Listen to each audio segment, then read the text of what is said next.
There's loss of biodiversity. There's the aftermath of the COVID-19 pandemic.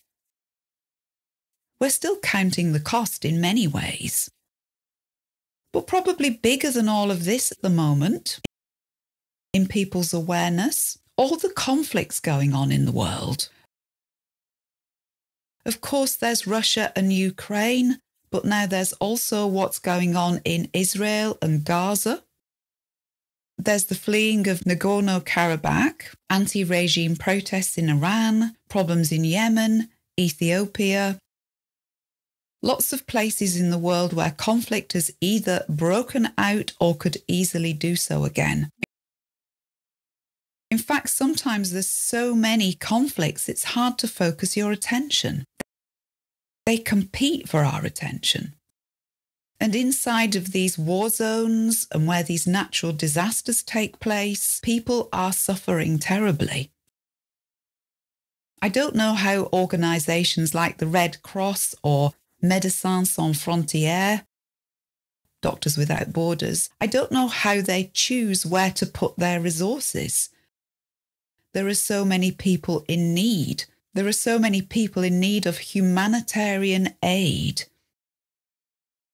That's AID or help.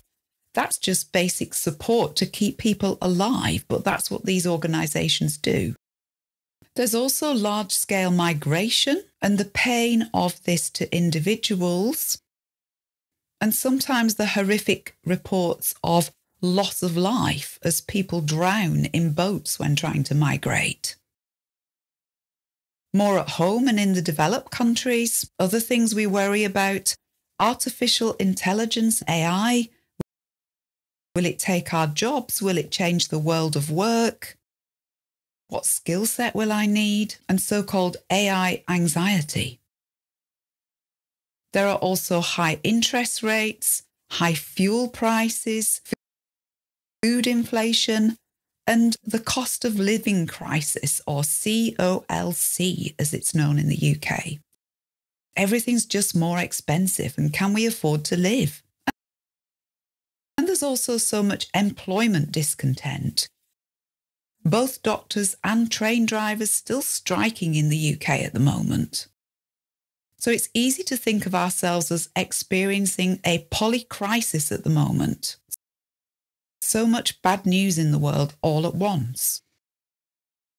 But Andrew of Adept English suggested recently, why don't you do some more positive news stories instead? Give people something more encouraging to listen to. So I thought that was a good idea. I found some positive news stories to give to you. Things that are much happier, much more positive going on in the world at the moment. Here they are.